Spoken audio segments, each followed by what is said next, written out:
Assalamualaikum warahmatullahi wabarakatuh. Marhaban teman-teman. Kali ini kita akan menceritakan sebuah kisah yang sangat menarik, yaitu kisah ketika iblis dipaksa jujur oleh Allah Subhanahu wa taala. Bagaimana kisahnya? Simak ulasan berikut sampai selesai. Diriwayatkan dari Mu'adz bin Jabal radhiyallahu anhu dari Ibnu Abbas radhiyallahu anhu, beliau berkata, kami bersama Rasulullah Shallallahu alaihi wasallam berada di rumah seorang sahabat dari golongan Ansor dalam sebuah jamaah. Tiba-tiba ada yang memanggil dari luar, "Wahai para penghuni rumah, apakah kalian mengizinkanku masuk karena kalian perlu dan memerlukanku?" Rasulullah Shallallahu alaihi wasallam bertanya kepada para sahabat, "Apakah kalian tahu siapa yang menyeru itu?" Para sahabat pun menjawab, "Tentu Allah dan Rasulnya yang lebih mengetahui." Rasulullah pun berkata, "Dia adalah iblis yang terkutuk. Semoga Allah senantiasa melaknatnya." Umar bin Khattab pun berkata, "Ya Rasulullah, apakah engkau mengizinkanku untuk membunuhnya?" Nabi Muhammad SAW berkata perlahan, "Bersabarlah wahai Umar, apakah engkau tidak tahu bahwa dia termasuk mereka yang tertunda kematiannya sampai waktu yang ditentukan atau hari kiamat? Sekarang silahkan bukakan pintu untuknya, karena ia sedang diperintahkan oleh Allah Subhanahu wa taala. Pahamilah apa yang dia ucapkan dan dengarkan apa yang akan disampaikan kepada kalian." Ibnu Abbas pun berkata, "Maka dibukalah pintu, kemudian iblis masuk di tengah-tengah kami." Ternyata dia iblis adalah seorang yang sudah tua bangka dan buta sebelah mata. Dagunya berjanggut sebanyak 7 helai rambut yang panjangnya seperti rambut kuda. Kedua kelopak matanya masuk kata ini atau memanjang, terbelah ke atas, tidak ke tepi. Kepalanya seperti kepala gajah yang sangat besar. Gigi taringnya memanjang keluar seperti taring babi. Kedua bibirnya seperti bibir harimau atau kerbau atau tur. Dia pun berkata, "Assalamualaikum ya Muhammad. Assalamualaikum ya jama'atal muslimin. Salam untuk kalian semua wahai golongan muslimin." Nabi Muhammad SAW pun menjawab, "Assamulillah ya la'in. Keselamatan hanya milik Allah Subhanahu wa taala. Wahai makhluk yang terlaknat, aku telah mengetahui engkau punya keperluan kepada kami. Apa keperluanmu wahai iblis?" Iblis pun berkata, "Wahai Muhammad, aku datang bukan karena keinginanku sendiri, tetapi aku datang karena terpaksa, karena diperintah." Nabi Muhammad SAW pun berkata, "Apa yang membuatmu terpaksa harus datang ke sini wahai terlaknat?" Iblis berkata, "Aku didatangi oleh seorang malaikat utusan Rabb yang maha agung. Ia berkata kepadaku, sesungguhnya Allah Subhanahu wa taala menyuruhmu untuk datang kepada Muhammad SAW dalam keadaan hina dan bersahaja. Engkau harus memberitahu kepadanya bagaimana tipu muslihat, godaanmu terhadap Bani Adam, bagaimana engkau menjadi membujuk dan merayu mereka. Engkau harus menjawab dengan jujur apa saja yang ditanyakan kepadamu." Allah Subhanahu wa taala bersabda, "Demi kemuliaan dan keagunganku, jika engkau berbohong sekali saja dan tidak berkata benar, niscaya aku jadikan kamu debu yang dihempas oleh angin, dan aku puaskan musuhmu karena bencana yang menimpamu." Wahai Muhammad, sekarang aku datang kepadamu sebagaimana aku diperintah. Tanyakanlah kepadaku apa yang kau inginkan. Jika aku tidak memuaskanmu tentang apa yang kamu tanyakan kepadaku, niscaya musuhku akan puas atas musibah yang terjadi kepadaku. Tiada beban yang lebih berat bagiku daripada leganya musuh-musuhku yang menimpa diriku. Rasulullah SAW pun kemudian mulai bertanya, "Jika kamu jujur, beritahukanlah kepadaku, siapakah orang yang paling kamu benci?" Iblis pun menjawab, "Engkau wahai Muhammad, engkau adalah makhluk Allah yang paling aku benci, dan kemudian orang-orang yang mengikuti agamamu, orang-orang yang mengikuti ajaranmu wahai Muhammad." Rasulullah SAW pun, "Siapa lagi yang kamu benci?" Iblis menjawab lagi, "Anak muda yang takwa, yang menyerahkan jiwanya kepada Allah Subhanahu wa taala." Rasulullah lalu bertanya, "Lalu siapa lagi?" "Orang alim dan warok, orang yang menjaga diri dari syubhat, yang saya tahu lagi penyabar." Rasulullah lalu siapa lagi? Iblis menjawab, "Orang yang terus-menerus menjaga diri dari keadaan suci dari kotoran." Rasulullah bertanya, "Lalu siapa lagi?" Iblis menjawab, "Orang miskin, atau orang fakir yang sabar, yang tidak menceritakan kefakirannya kepada orang-orang lain dan tidak mengadukan keluh kesahnya. Rasulullah bertanya lagi, bagaimana kamu tahu bahwa ia itu penyabar? Iblis menjawab, wahai Muhammad, jika ia mengadukan keluh kesahnya kepada makhluk sesamanya selama 3 hari, Rob tidak memasukkan dirinya ke dalam golongan orang-orang yang sabar. Rasulullah bertanya, lalu siapa lagi? Iblis menjawab, orang kaya yang bersyukur. Rasulullah bertanya, bagaimana kamu tahu bahwa ia itu bersyukur? Iblis menjawab, jika aku melihatnya ia mengambil dari dan meletakkannya pada tempat yang halal. Rasulullah bertanya, bagaimana keadaanmu jika umatku mengerjakan sholat? Iblis menjawab, aku merasa panas dan gemetar. Rasulullah bertanya, kenapa wahai terlaknat? Iblis menjawab, sesungguhnya jika seseorang hamba bersujud kepada Allah sekali sujud saja, maka Allah mengangkat derajatnya 1 pangkat, 1 tingkat. Rasulullah bertanya, jika mereka puasa atau saum?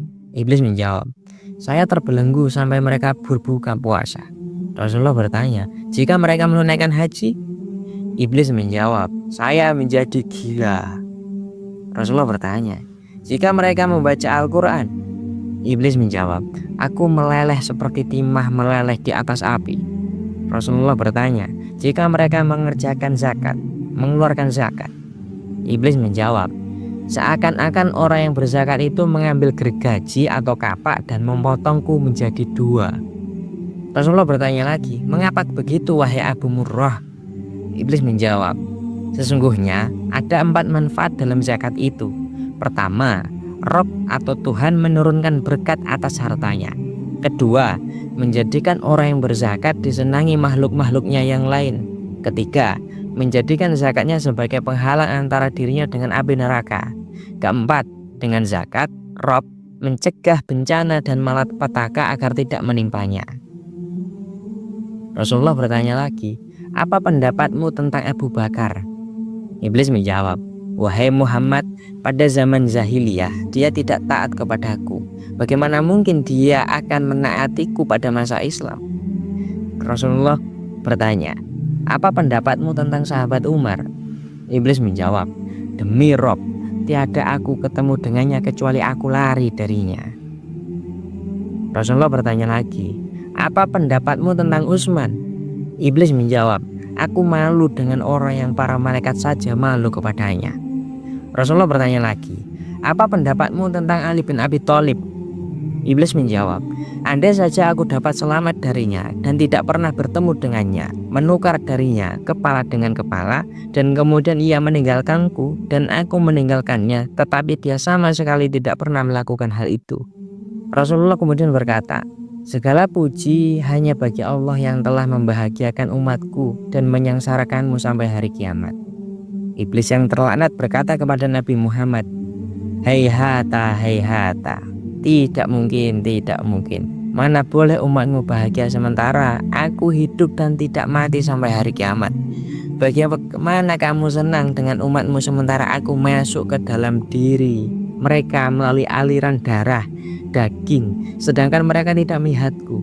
Demi Rob yang menciptakanku dan membuatku menunggu sampai hari mereka dibangkitkan, akan aku sesatkan mereka semua, baik yang bodoh maupun yang pandai, yang buta huruf, yang celik huruf, yang kafir dan yang suka beribadah, kecuali hamba yang mukhlis atau hamba yang ikhlas.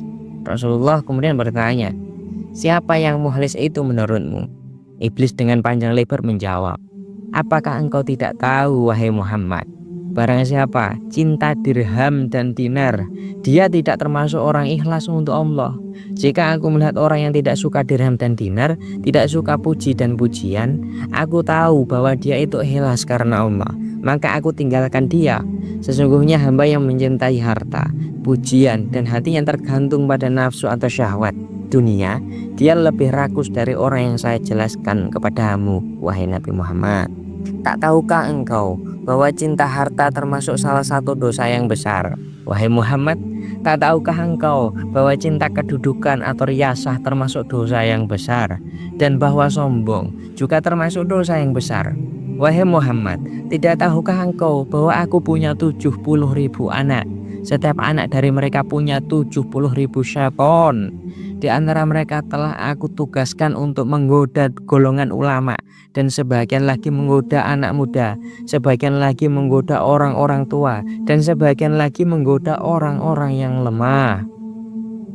Adapun anak-anak muda, tidak ada perbedaan di antara kami dan mereka. Sementara anak-anak kecilnya, mereka bermain apa saja yang mereka kehendaki bersamanya. Sebagian lagi telah aku tugaskan untuk menggoda orang-orang yang rajin beribadah. Sebagian lagi untuk kaum yang menjauhi dunia atau zuhud. Setan masuk ke dalam dan keluar dari diri mereka, dari suatu keadaan ke keadaan yang lain, dari satu pintu ke pintu yang lain, sampai mereka mempengaruhi manusia dengan satu sebab dari sebab yang banyak. Lalu setan mengambil keikhlasan dari mereka, menjadikan mereka menyembah Allah tanpa rasa ikhlas, tetapi mereka tidak merasa sama sekali. Apakah engkau tidak tahu tentang Barseso, sang pendeta yang beribadah secara ikhlas selama 70 tahun, hingga setiap orang yang sakit menjadi sehat berkat dakwahnya? Aku tidak meninggalkannya sampai dia berzina, membunuh, dan kafir atau ingkar. Dialah yang disebut oleh Allah dalam Quran dengan firman-Nya, bujukan orang-orang munafik itu adalah seperti bujukan syaitan ketika mereka berkata kepada manusia, kafirlah kamu. Maka tatkala manusia itu telah kafir, ia berkata, sesungguhnya aku berlepas diri dari kamu, karena sesungguhnya aku takut kepada Allah, Rabb semesta alam. Apakah engkau tidak tahu, wahai Muhammad, bahwa kebohongan itu berasal dari diriku? Akulah yang pertama kali berbohong. Barang siapa berbohong, dia adalah temanku. Dan barang siapa berbohong kepada Allah, dia adalah kekasihku. Apakah engkau tidak tahu bahwa aku bersumpah kepada Adam dan Hawa, demi Allah, aku adalah penasihat kamu berdua, kata iblis. Maka sumpah palsu merupakan kesenangan hatiku. Ghibah, membicarakan keburukan orang lain, dan namimah, mengadu domba, adalah buah kesukaanku. Melihat yang jelek-jelek adalah kesukaan dan kesenanganku. Barang siapa talak, bersumpah untuk cerai, dia mendekati perbuatan dosa, meskipun hanya sekali dan meskipun ia benar. Barang siapa membiasakan lisannya dengan ucapan cerai, istrinya menjadi haram baginya. Jika mereka masih memiliki keturunan sampai hari kiamat, maka anak mereka semuanya adalah anak-anak hasil zina. Mereka masuk neraka hanya karena satu kata saja. Wahai Muhammad, sesungguhnya di antara umatmu ada yang mengakhirkan sholat barang 1-2 jam. Setiap kali untuk sholat aku temani dia dan aku goda dia. Kemudian aku katakan kepadanya, masih ada waktu kok, masih ada waktu, sementara engkau masih sibuk kok. Sehingga dia mengakhirkan sholatnya dan mengerjakannya tidak pada waktunya. Maka Rob memukul wajahnya. Jika ia menang atasku, maka aku kirim satu setan yang membuatnya lupa waktu sholat. Jika ia menang atasku, aku tinggalkan dia sampai ketika mengerjakan sholat. Aku katakan kepadanya, lihatlah kiri kanan. Lalu ia menengok. Saat itu aku usap wajahnya dengan tanganku, dan aku cium antara kedua matanya, dan aku katakan kepadanya, aku telah menyuruh apa yang tidak baik selamanya. Dan engkau sendiri tahu, wahai Muhammad, siapa yang sering menoleh dalam sholatnya, Allah akan memukul wajahnya. Jika ia merenang atasku dalam hal sholat, ketika sholat sendirian, aku perintahkan dia untuk tergesa-gesa, maka ia mencucuk. Sholat seperti ayam mematuk biji-bijian dengan tergesa-gesa. Jika ia menang atasku, maka ketika sholat berjamaah aku sebat dia dengan iljam atau cambuk. Lalu aku angkat kepalanya sebelum imam mengangkat kepalanya. Aku letakkan ia hingga ia mendahului imam. Kamu tahu bahwa siapa yang melakukan itu batallah sholatnya, dan Allah akan mengganti kepalanya dengan kepala keledai pada hari kiamat. Jika ia masih menang atasku, aku perintahkan dia untuk mengacungkan jari-jarinya ketika sholat, sehingga dia mensucikan aku ketika ia sholat. Ia masih menang, aku tiup hidungnya sampai dia menguap. Jika ia tidak menaruh tangan di mulutnya, syaitan masuk ke dalam perutnya, dan dengan begitu ia bertambah rakus di dunia dan cinta dunia. Dia menjadi pendengar kami yang setia, wahai Muhammad, kata iblis. Bagaimana umatmu bahagia sementara aku menyuruh orang miskin untuk meninggalkan sholat? Aku katakan kepadanya, sholat itu tidak wajib atasmu. Sholat hanya diwajibkan atas orang-orang yang mendapatkan nikmat dari Allah Subhanahu wa Ta'ala. Aku katakan kepada orang yang sakit, tinggalkanlah sholat, sebab tidak wajib atasmu. Sholat hanya wajib atas orang yang sehat. Karena Allah berkata, tidak ada halangan bagi orang buta, tidak pula bagi orang pincang, tidak pula bagi orang yang sakit. Demikianlah Allah Subhanahu wa Ta'ala menjelaskan ayat-ayatnya bagimu agar kamu memahaminya. Tidak ada dosa bagi orang yang sakit. Jika kamu sembuh, kamu harus sholat yang diwajibkan sampai dia mati dalam keadaan kafir. Jika dia mati dan meninggalkan sholat ketika sakit, dia bertemu Rob dan Rob marah kepadanya. Wahai Muhammad, jika aku bohong dan yang bukan-bukan, maka mintalah kepada Rob untuk membuatku jadi pasir. Wahai Muhammad, bagaimana engkau bahagia melihat umatmu sementara aku mengeluarkan 1/6 umatmu dari Islam? Demikianlah teman-teman, kejujuran iblis. Kita selalu mendapat cobaan dari iblis. Jangan sampai kita kalah dengan iblis sehingga kita meninggalkan ajaran-ajaran Nabi Muhammad, sehingga kita malah menjadi budaknya iblis, patuh kepada iblis. Kita harus taat, kita harus terus belajar, karena bagaimanapun orang yang terus belajar adalah orang yang mau menjadi baik. Karena orang yang mau menjadi baik adalah orang yang akan dimasukkan oleh Allah ke dalam surga. Semoga kita semua termasuk golongan umatnya Nabi Muhammad yang selalu mendapatkan lindungan dari Allah Subhanahu wa Ta'ala dan terhindar dari godaan iblis yang terkutuk. Demikianlah teman-teman kisah tentang ketika iblis dipaksa jujur oleh Allah Subhanahu wa Ta'ala. Semoga bermanfaat. Jika teman-teman suka atas konten yang seperti ini, silakan like, share, dan subscribe agar channel ini bisa terus berkembang dan memberikan hikmah yang baik untuk kita semua. Wassalamualaikum warahmatullahi wabarakatuh.